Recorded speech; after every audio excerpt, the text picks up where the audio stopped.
तो दोस्तों, क्योंकि सांस भी कभी बहू के आज के एपिसोड की शुरुआत वहीं से होती है जहां करण से तुलसी सवाल कर रही होती है कि बीवी है क्या वो तेरी, बेटा है तेरा वो। जब करण इस पर चुप रहता है तो उसका गुस्सा और भी भड़क उठता है और वो चीख कर सच जानना चाहती है कि कौन है वो, बता। इसके बाद तुलसी का संयम पूरी तरह से जवाब दे जाता है। वो चिल्लाती है कि तूने झूठ बोला और एक जोरदार थप्पड़ करण के गाल पर जड़ देती है। ये सिर्फ एक थप्पड़ नहीं बल्कि एक माँ के टूटे हुए विश्वास की गूंज होती है। इसके बाद वो पहला थप्पड़ मारती है और उसको कहती है कि ये थप्पड़ उसके उस घमंड को तोड़ने के लिए है जो उसे अपने बेटे और उसके दिए हुए संस्कारों पर था। दूसरा थप्पड़ मारते हुए कहती है कि ये थप्पड़ उसकी बहू नंदिनी को धोखा देने के लिए है। तीसरा थप्पड़ मारते हुए कहती है कि यह शादीशुदा होने के बावजूद किसी और से ब्याह रचाने के पाप के लिए है। चौथा थप्पड़ मारते हुए कहती है कि यह थप्पड़ उसकी पूज्य बा की झूठी कसम खाने के लिए है जो वीरानी परिवार के लिए सबसे बड़ा गुनाह है। इसके बाद तुलसी का हर नियंत्रण खत्म होता हुआ नजर आता है। वो एक टूटी हुई मां की तरह करण पर अनगिनत थप्पड़ बरसाने लग जाती है। हर थप्पड़ के साथ उसकी पीड़ा और गुस्सा बाहर आता है। वो चिल्लाती है कि करण ने उसे जीते जी मार डाला है। वो बार बार पूछती है, मैंने ये सिखाया है तुझे, ये तूने क्या किया। इसके बाद जब वो आखिरी बार अपना हाथ उठाने जाती है तो अचानक एक हाथ पीछे से आकर उसके हाथ को रोक देता है और एक आवाज गूंजती है कि ये आप क्या कर रही है मेरे पापा के साथ। तभी तुलसी जो गुस्से में होती है पीछे मुड़कर देखती है तो चौंक जाती है और जो दृश्य वो देखती है वो उसके पैरों तले जमीन खिसका देता है। उसके होश उड़ जाते हैं, वो अंदर तक कांप जाती है और उसका मुंह खुला का खुला रह जाता है। उसके सामने खड़ा लड़का कोई और नहीं बल्कि उसके अपने बेटे अंश का हूबहू हम शक्ल होता है। वही अंश जिसको उसने सालों पहले अपने ही हाथों से गोली मारकर खत्म कर दिया था। ये दृश्य तुलसी के लिए समय को रोक देता है। वो पूरी तरह से सुन्न पड़ जाती है। उसके दिमाग में तुरंत वो खौफनाक मंजर याद आने लगता है जब उसने अंश को गोली मारी थी। एक एक करके अंश की सारी काली करतूतें उसकी आंखों के सामने घूमने लगती है। उसकी बदतमीजियां, उसका तुलसी पर हाथ उठाने की कोशिश करना, नंदिनी से जबरदस्ती शादी करना और फिर उसके साथ बुरा व्यवहार करना, ये सब कुछ सोचकर तुलसी की आंखें पथरा जाती है। वो पलक झपकाना भी भूल जाती है। उसकी नजरें सिर्फ उस लड़के पर टिकी होती है। वो उसकी तरफ उंगली उठाकर कुछ कहने की कोशिश करती है लेकिन उसके गले से आवाज नहीं निकलती। तभी वो लड़का जो इस सबसे अनजान होता है उसे घूरता हुआ देखकर पूछता है, ये क्या है। तो उसकी आवाज सुनकर तुलसी डर के मारे एक कदम पीछे हट जाती है। उसके चेहरे पर अब गुस्सा नहीं बल्कि एक गहरा पुराना खौफ नजर आता है। तभी वो लड़का आगे बढ़कर गुस्से में पूछता है कि आपने मेरे डैड पर हाथ कैसे उठाया, हिम्मत कैसे हुई आपकी। तभी हमको दिखाया जाता है कि ये लड़का कोई और नहीं बल्कि करण और नियति का बेटा रियो है। इसके बाद करण तुरंत अपने बेटे को एक तरफ ले जाने की कोशिश करता है लेकिन रियो उससे सवाल करता रहता है कि ये चल क्या रहा है डैड, इन्होंने आप पर हाथ क्यों उठाया। तो स्थिति को और बिगड़ते देख करण तुरंत एक और बड़ा झूठ बोलता है। वो अपने बेटे रियो से कहता है कि तुलसी की दिमागी हालत ठीक नहीं है। वो उसे बताता है कि वो मानसिक रूप से अस्थिर है और शायद किसी गलतफहमी का शिकार हो गई है। लेकिन रियो इस बात से संतुष्ट नहीं होता। वो गुस्से में कहता है कि दिमागी हालत ठीक नहीं होने का ये मतलब नहीं कि वो आकर उसके पिता पर हाथ उठाए। वो कहता है कि अगर ये अमेरिका होता तो इसके परिणाम बहुत गंभीर हो सकते थे।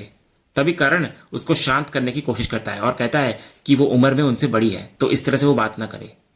तभी रियो तुलसी की तरफ देखकर ताने भरे लहजे में कहता है कि उसके पिता सही कह रहे हैं, वो बड़ी है और लगता है उन्हें इलाज की जरूरत है। इस दौरान करण मन ही मन अपनी माँ से माफी मांग रहा होता है और सोचता है कि सॉरी माँ, जो मुझे ऐसा कहना पड़ा, मैंने आपको दुख पहुंचाया, वेरी सॉरी। इधर रियो हेल्प करने के इरादे से तुलसी को पूछता है कि क्या वो उसकी कोई हेल्प कर सकता है, लेकिन उसकी आवाज सुनते ही तुलसी चिल्लाकर उसको अपने पास आने से रोकती है, उंगली दिखाकर। तभी रियो उसकी इस प्रतिक्रिया से और भी चिढ़ जाता है और पूछता है कि क्या वो मुंह से नहीं हाथों से बात करती है। तो करण तुरंत अपने बेटे को इस तरह बात करने के लिए डांटता है। तो रियो पलटकर अपने पिता से कहता है कि वो इनसे सवाल पूछ रहा है लेकिन ये कोई जवाब ही नहीं दे रही। वो सुझाव देता है कि अगर उन्हें कहीं छोड़ना है या उनके घर पर किसी को फोन करना है तो वो कर देता है। इतना बोलकर वो तुलसी का नंबर पूछने के लिए उसके और करीब आने लगता है। तभी रियो का अपने करीब आना तुलसी के लिए असहनीय हो जाता है। वो बिना कुछ कहे डर के मारे वहां से भागने लगती है। तभी भागते हुए उसके दिमाग में भी बार बार वही दृश्य आ रहा होता है जब उसने सालों पहले अंश को गोली मारी थी। इधर तुलसी के जाने के बाद रियो अपने पिता करण से कहता है कि क्या औरत है ये, लगता है सच में दिमाग से पैदल है। ये सुनकर करण का पिता जाग उठता है। वो गुस्से में कहता है कि तमीज से बात कर, वो तेरी दादी है। लेकिन अगले ही पल वो तुरंत बात को संभालते हुए कहता है, मेरा मतलब है कि दादी की तरह है। तो रियो अपने पिता के इस व्यवहार से हैरान होता है। वो कहता है कि वो महिला अभी अभी उन पर हाथ उठाकर गई है और वो अभी भी उसी के बारे में सोच रहे हैं। वो कहता है कि अगर वो उनकी जगह होता तो वो उसको सीधा कर देता। करण उसे फिर से सम्मान से बात करने की नसीहत देता है। तो इस पर रियो मुस्कुराते हुए अपने पिता से कहता है कि उसे उनकी यही बात सबसे ज्यादा पसंद है कि वो इतने शांत और कूल कैसे रह लेते हैं, इसीलिए वो उनसे बहुत प्यार करता है। तो करण भी कहता है कि वो भी उससे बहुत प्यार करता है और फिर करण रियो को भीगने का हवाला देकर ऊपर जाकर कपड़े बदलने के लिए कहता है। तो रियो भी प्यार से कहता है कि उसके पिता उससे भी ज्यादा भीगे हुए हैं और फिर दोनों बाप बेटे अंदर चले जाते हैं। अगले सीन में करण बाथरूम में आता है और अकेला होता ही उसका सारा आत्मविश्वास टूट जाता है। वो गहरे अपराध बोध और दुख में डूब जाता है। उसे वो पल याद आता है जब उसने अपनी माँ तुलसी के सिर पर हाथ रखकर झूठी कसम खाई थी कि उसका कोई अफेयर नहीं है। फिर उसे वो पल याद आने लगता है जब उसने परिवार की सबसे पूज्य बा की तस्वीर की झूठी कसम खाई थी। उसे यह भी याद आता है कि कैसे अभी अभी उसने अपने बेटे रियो के सामने अपनी ही माँ को मानसिक रूप से अस्थिर बता दिया और कैसे रियो ने अपनी दादी के साथ बदतमीजी की। तो इन सब यादों का बोझ उससे बर्दाश्त नहीं होता। वो टूटकर वहीं जमीन पर बैठ जाता है और फूट फूट कर रोने लगता है। वो सिसकते हुए कहता है, आई एम सॉरी माँ। इसके बाद इस अपराध बोध से बाहर निकलने के लिए वो तुरंत तुलसी को फोन करता है। उधर तुलसी भी अकेली टूटी हुई और बदहवास हालत में सड़क पर चल रही होती है। वो फोन उठाती है तो फोन उठाते ही करण की तरफ से एक ही आवाज आती है कि आई एम सॉरी माँ। लेकिन तुलसी उसकी माफी सुनने के मूड में नहीं होती। उसका सारा ध्यान और डर सिर्फ एक ही बात पर केंद्रित होता है। वो उसकी बात को काटते हुए सीधे पूछती है कि वो लड़का कौन है। जब करण इस पर चुप रहता है तो वो और जोर से चिल्लाकर पूछती है, कौन है वो। इसके बाद वो घबराहट और डर में कहती है कि वो लड़का उसका बेटा अंश तो नहीं हो सकता, क्योंकि उसने खुद अंश को अपने हाथों से मारा था। वो करण से साफ साफ बताने के लिए कहती है कि वो लड़का कौन है, उसे अभी जानना है। तो करण उसको शांत करने की कोशिश करता है और कहता है कि वो उसे कैसे बताए। लेकिन तुलसी, जो अपने सबसे बुरे अतीत का सामना कर रही होती है, चिल्लाकर कहती है कि वो पागल नहीं है, उसने अपनी आंखों से देखा है और वो जानती है कि उसने अंश को मारा था। तभी करण फिर से माफी मांगता है, लेकिन तुलसी उसकी एक नहीं सुनती और बार बार एक ही सवाल दोहराती है कि वो लड़का कौन है। तो करण कहता है कि वो उसे बाद में आकर सब कुछ बताएगा, लेकिन तुलसी कहती है कि वो अभी के अभी वहां आएगी और उसको सच बताना ही होगा, वरना वो पागल हो जाएगी। तभी ठीक उसी समय बाथरूम के बाहर से नियति की आवाज आती है। वो करण को बुला रही होती है और कहती है कि रियो नहाकर तैयार हो गया है और डिनर के लिए इंतजार कर रहा है। तो करण उसको कहता है कि वे लोग शुरू करें, वो 2 मिनट में आता है। इसके बाद इधर करण फोन पर तुलसी को कहता है कि वो वहां ना आए, बल्कि वो खुद उसके पास आएगा और उससे उसका पता पूछता है। लेकिन तुलसी कोई जवाब नहीं देती और फोन काट देती है। इधर फोन कटने के बाद करण एक बार फिर बेबसी में रोने लग जाता है।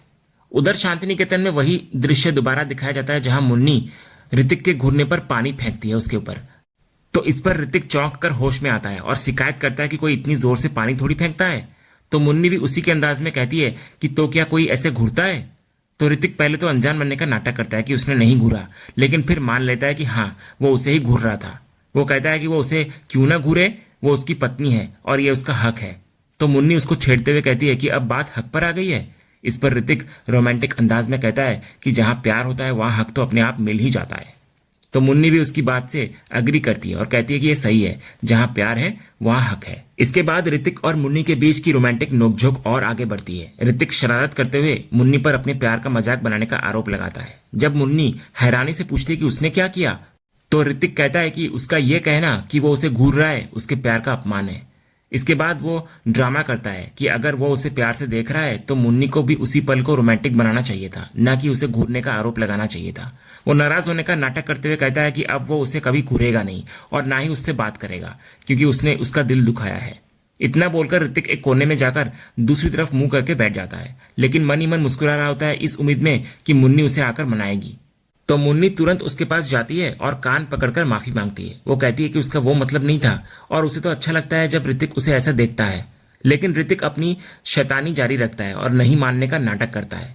जब ऋतिक नहीं मानता तो मुन्नी भी एक चाल चलती है। वो दुखी होने का नाटक करते हुए कहती है कि शायद वो उसके प्यार के लायक ही नहीं है और वहां से जाने लगती है। ये देखकर ऋतिक घबरा जाता है और उसको रोक लेता है। वो देखता है कि मुन्नी की आंखों में आंसू होते हैं।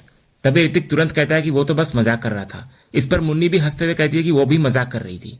तो ऋतिक उसकी इस स्मार्टनेस से इंप्रेस होता है और उसको छेड़ते हुए कहता है कि कलेक्टर बनकर वो उसके साथ ज्यादा स्मार्ट बन रही है। वो उसे प्यार से अपनी ओर खींच लेता है। जब मुन्नी कहती है कि दरवाजा खुला है, कोई आ जाएगा, तो ऋतिक उसके होठों पर उंगली रखकर उसको चुप करा देता है। वो रोमांटिक होकर कहता है कि पता नहीं वो उसकी किन दुआओं का असर है, इसलिए वो उसे कभी अपने से दूर जाने नहीं देगा। वो कहता है कि वो उसे पूरी लाइफ ऐसे ही घूरता रहेगा क्योंकि वो उसकी पत्नी है। तभी ठीक उसी पल मुन्नी का फोन बजने लगता है, जिससे ये रोमांटिक पल टूट जाता है। ऋतिक थोड़ा चिढ़ जाता है कि फोन इतना जरूरी नहीं हो सकता। उधर दूसरी तरफ नियति अपने बेटे रियो को प्यार से खाना खिला रही होती है। तभी रियो अपने पिता करण से कहता है कि देखो माँ कैसे उसे बच्चों की तरह खाना खिला रही है। तो करण मुस्कुराकर कहता है कि सारी माएं ऐसी ही होती है और वो खुशनसीब है कि उसे माँ के हाथों का खाना खाना मिल रहा है। इस पर रियो कहता है कि वो और भी ज्यादा खुशनसीब है कि उसे करण जैसा पिता मिला। वो अपनी माँ से कहता है कि भले ही सारी माएं अच्छी होती है, लेकिन ऐसा पिता मिलना नामुमकिन है। तो नियति मुस्कुराकर उसे पापा का फैन कहकर छेड़ती है। वो करण से कहती है कि वो चाहे कुछ भी कर ले, रियो हमेशा अपने पिता की ही तरफदारी करेगा। इसके बाद ये हल्की फुल्की पारिवारिक बातचीत तब बाधित होती है जब करण कहीं जाने के लिए उठता है।